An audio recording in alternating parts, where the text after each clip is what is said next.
Radio PO, c'est le premier podcast entièrement dédié au métier de l'organisation, par et pour les pros de l'organisation, conçu et animé par vos deux hôtes, Diane et Barbara.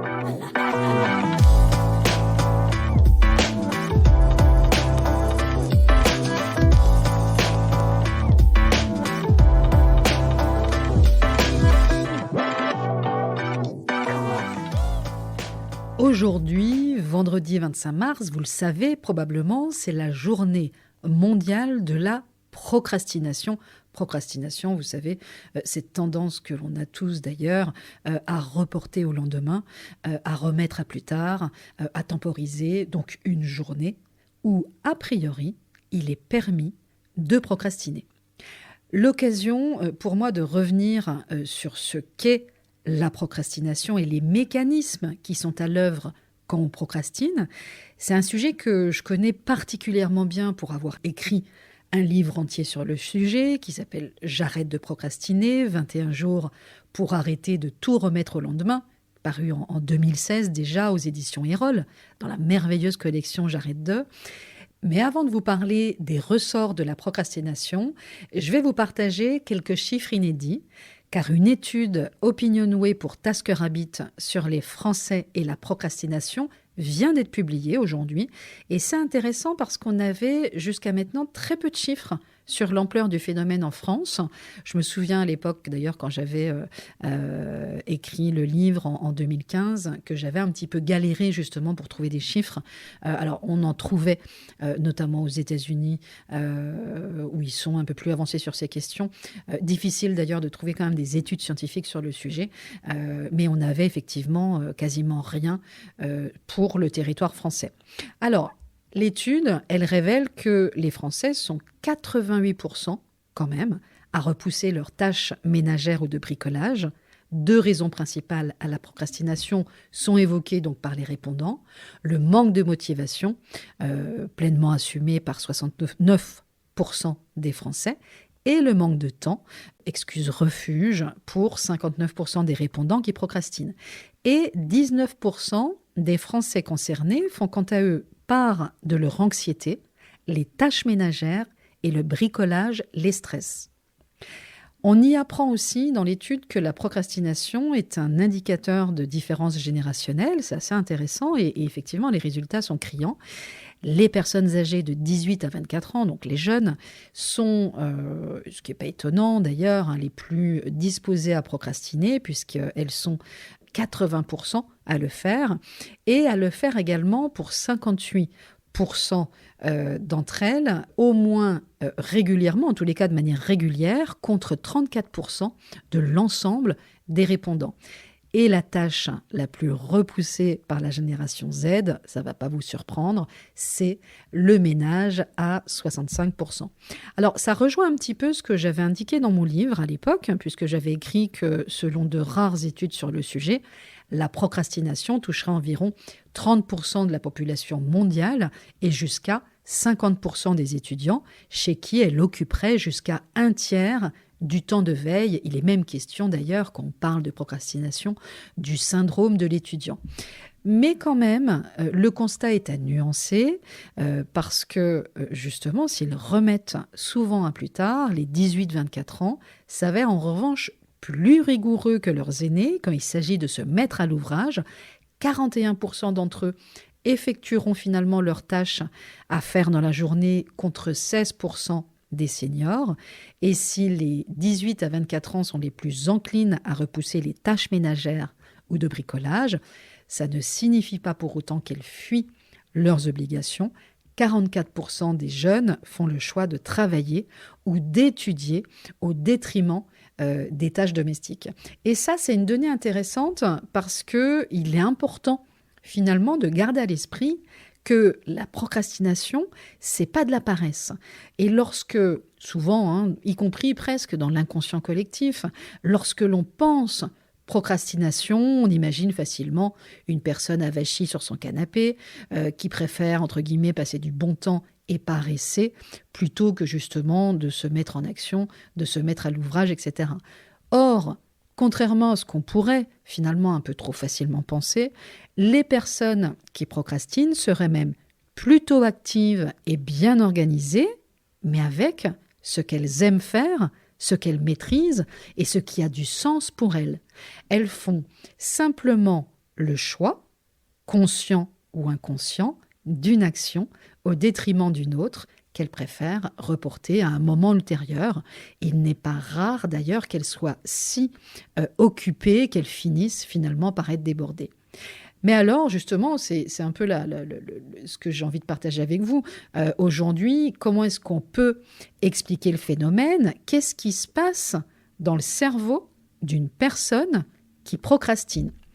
D'abord, ce qu'on peut dire, c'est que la procrastination n'est pas un simple problème de gestion du temps. Pour les chercheurs, et d'ailleurs je vous renvoie, pendant que j'y pense, au numéro de mars 2022 du magazine Cerveau et Psycho, qui consacre justement dans ce numéro-là un très bon article sur le sujet. La procrastination n'est pas un simple problème de gestion du temps, mais de régulation émotionnelle. Ce n'est pas un hasard d'ailleurs si ce sont presque toujours les activités ou les choix perçus comme difficiles ou désagréables qu'on va plutôt tendance à remettre à plus tard.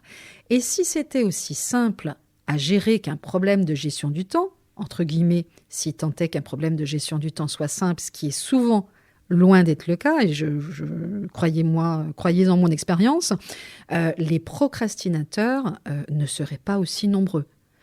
L'approche, donc gestion du temps, elle peut suffire dans certains cas, j'ai envie de dire les cas les plus légers, mais ça s'avère globalement insuffisant. Je vais vous citer Joseph Ferrari. Joseph Ferrari, il est considéré comme l'un des grands spécialistes mondiaux sur la procrastination. Il est professeur de psychologie à l'université de Paul. Et lui, il valide aussi cette hypothèse. Je vais le citer. Il dit, lui, proposer un agenda à un procrastinateur, c'est comme de se contenter de demander à un déprimé de sourire. Et je trouve que c'est tellement juste. Et pour lui, la procrastination, elle est davantage liée à notre capacité d'autorégulation, effectivement, et de maîtrise de soi. La solution, elle réside donc plutôt dans notre capacité à résister aux nombreuses gratifications instantanées et distractions accessibles à tout moment et en tout lieu aujourd'hui, et c'est compliqué effectivement, à différer le plaisir et à développer et à mettre en œuvre justement notre maîtrise de soi. Et c'est là où c'est intéressant parce que moi, quand j'explique souvent ce qu'est la procrastination, on m'interroge souvent sur le sujet, j'aime bien parler finalement d'un moi divisé. La procrastination, c'est un phénomène qui est complexe, qui est multiforme, qui est multifactoriel. C'est un mécanisme conscient, puisque quand on procrastine, on sait en général qu'on procrastine, d'où d'ailleurs, on va en parler un petit peu plus tard, un fort sentiment de culpabilité. Mais c'est un mécanisme aussi qui s'appuie en réalité sur des ressorts inconscients. Parce que quand on rentre dans un processus de procrastination, et souvent bien malgré nous, on fait justement, ça doit vous parler puisqu'on l'a tous expérimenté au moins une fois, on fait l'expérience d'un combat intérieur incessant finalement entre la partie de nous qui veut, qui a conscience qu'on doit s'y mettre, et aussi avec la partie de nous qui résiste. La partie de nous qui veut, elle est mue, elle est motivée par l'envie d'en finir avec cette tâche qui l'obsède et la culpabilise, et elle décide souvent d'employer la force de sa volonté pour passer à l'action. Alors typiquement, ça pourrait donner, bon, là, c'est bon, c'est décidé, à partir de demain, je me lève 1 heure plus tôt et je m'y mets. Ou alors, je vais prendre le taureau par les cornes une bonne fois pour toutes et je vais y consacrer toutes mes soirées sur le mois à venir. Mais, on le sait aussi, le moment venu arrive et notre bel enthousiasme, pourtant sincère au moment d'échafauder notre plan, retombe lamentablement comme un soufflet raté, 7 fois encore. Et c'est pas anodin parce que ces coups d'épée dans l'eau et ces tentatives avortées sont pas à prendre à la légère parce que finalement, au fil du temps, ça finit par saper notre énergie et ça peut avoir un effet dévastateur finalement sur notre estime de soi et sur notre confiance. Et ça, on sait qu'on en a besoin aussi pour aller au bout de nos projets. Et d'ailleurs, c'est pour ça aussi que souvent, on appelle la procrastination, entre guillemets, la maladie de l'action. Attention, même s'il s'agit en aucun cas d'une maladie mais bien d'un comportement. Pour éviter de passer à l'action dans un domaine en particulier, on va donc développer des stratégies de fuite ou d'évitement, et parfois même très élaborées, ayant pour seul objectif finalement de nous maintenir dans l'inertie. Alors, petite précision quand même, procrastiner, ce n'est pas le fait d'un report unique. Différer exceptionnellement une tâche qui nous incombe, dont on a la responsabilité, ça ne relève pas de la procrastination. Une tendance, ça désigne un comportement qui se répète dans le temps, donc plutôt une inclination générale qui peut se transformer en habitude et nous enfermer justement dans une forme de cercle vicieux. On parle d'ailleurs du cercle vicieux de la procrastination et on procrastine tous en réalité à des degrés divers. Alors, quand même, un petit peu de positif dans tout ça. La bonne nouvelle quand même, et je vous le disais tout à l'heure, c'est que on est tous concernés, on est tous des procrastinateurs en puissance. On a chacun, dans notre vie professionnelle et ou personnelle, des tâches ou des projets qu'on remet, qu'on repousse à plus tard. Et d'ailleurs, j'explique au début du livre, j'arrête de procrastiner, et c'est quand même un comble, que moi-même, j'ai beaucoup procrastiné pour écrire le livre. Alors je sais, j'ai pu analyser pourquoi, etc. Parce que c'est un sujet justement très complexe, parce que je voulais pas l'aborder de manière un petit peu trop légère, etc. Mais c'était important pour moi de le dire aussi dans le livre à mes lecteurs, justement pour les déculpabiliser et qu'en réalité, on est véritablement tous concernés. Donc, la procrastination, clairement, elle concerne tout le monde ou presque à des degrés divers. Rares, vraiment, sont ceux qui ne temporisent jamais, et encore plus rares, d'ailleurs je crois que j'en ai jamais rencontré, sont ceux qui n'ont jamais procrastiné de leur vie. Et c'est quand même plutôt une bonne nouvelle parce que ça prouve qu'on est humain et qu'on ne fonctionne pas comme des machines qu'il suffirait justement de programmer pour que nos tâches soient exécutées. Enfin, ça fait quand même un petit peu peur. Donc, la procrastination, c'est quelque chose de très courant. C'est un phénomène qui est plus cognitif quand même que pathologique et qui peut effectivement toucher chacun d'entre nous.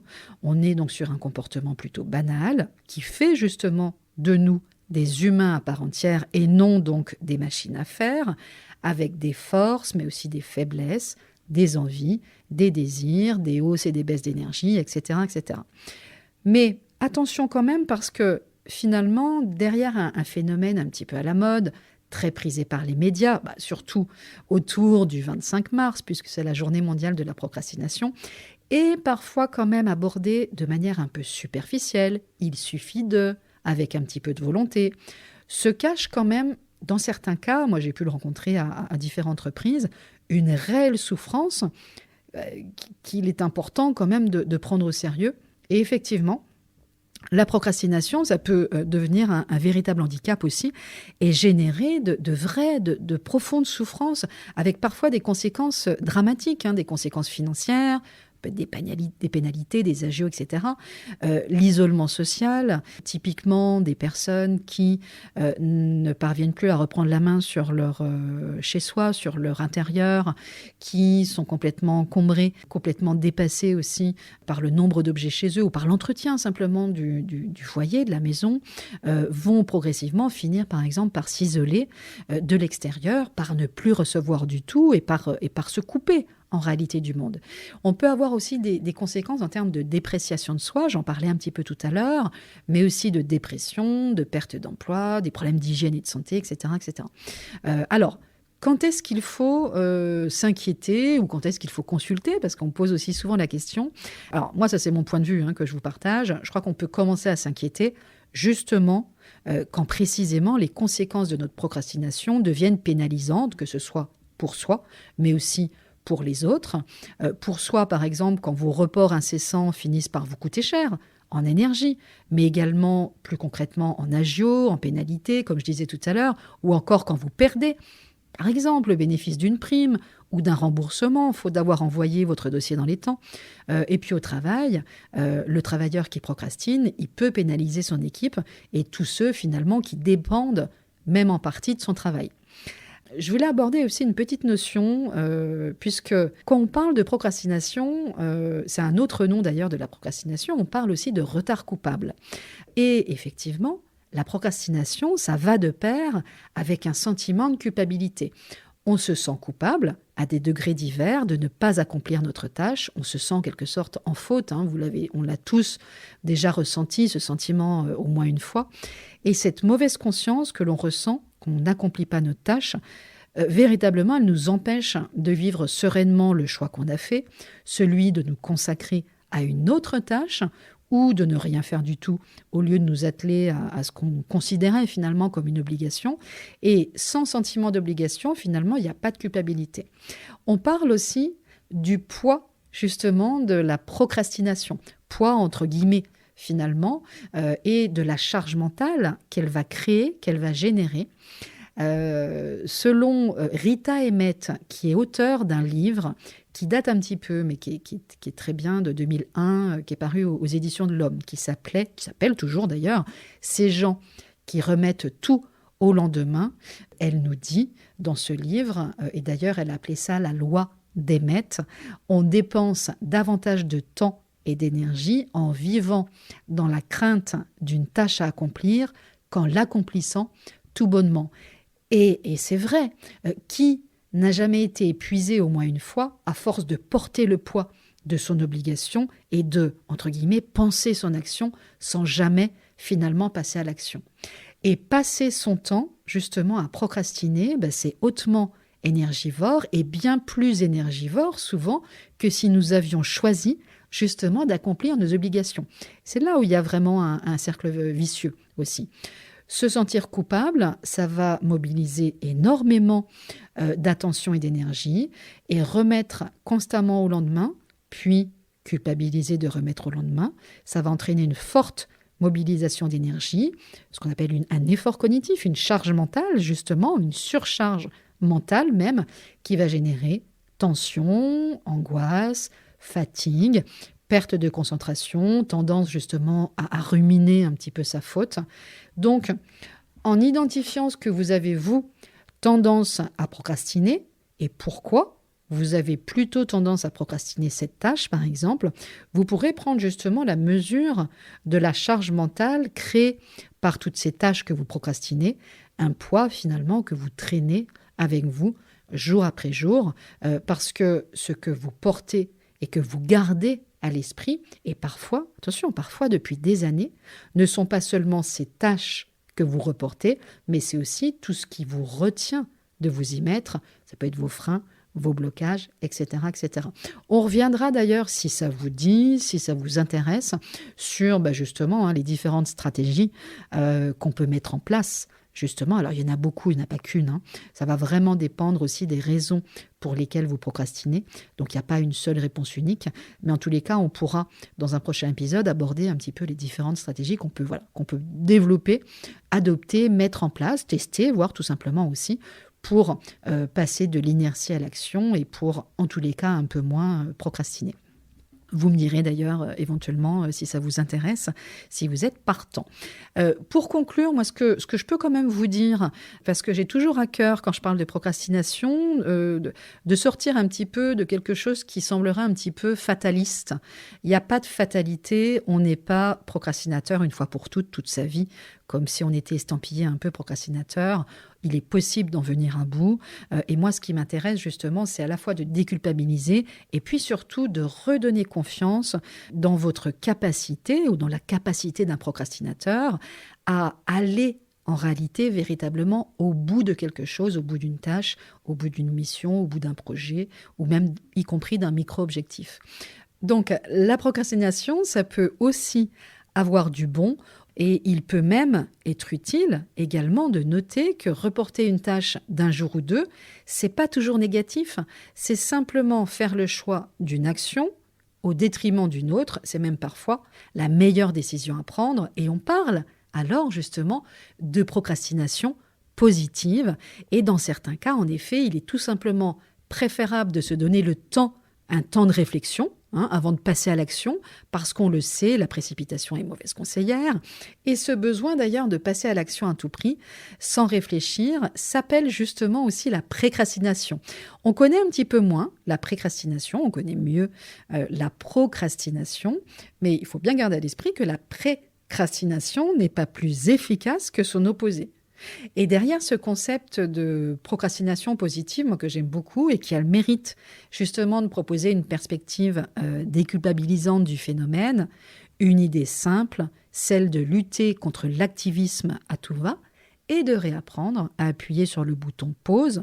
Et en effet, dans certaines circonstances, notamment quand notre niveau d'énergie est au plus bas, il est nettement plus sage et opportun de reporter notre tâche à un moment où notre niveau d'énergie sera plus élevé, parce qu'il est stérile, en réalité, de vouloir s'acharner à s'acquitter d'une tâche quand notre énergie est basse, parce que cette tâche, justement, elle va nous prendre plus de temps et elle nous coûtera bien plus en énergie. Donc, à ce moment précis, on ne sera pas les plus efficaces pour mener à bien notre mission. Donc, à nous d'apprendre à bien nous connaître et à déceler le moment opportun pour l'action juste. Ça fera l'objet d'ailleurs probablement aussi d'un autre épisode parce que c'est un vrai sujet à part entière, moi, que j'aime beaucoup. Donc, pour conclure, si vous décidez de procrastiner aujourd'hui, en cette journée mondiale de la procrastination, puisque c'est une journée justement qui a été créée et qui nous dit finalement que oui, aujourd'hui, on a le droit de procrastiner. Souvenez-vous que la procrastination, ça peut aussi avoir du bon et que c'est même parfois, dans certaines situations, le meilleur choix que vous ferez. Je vous souhaite un doux vendredi, un très bon week-end et je vous retrouve très bientôt pour un nouvel épisode du podcast Radio PO.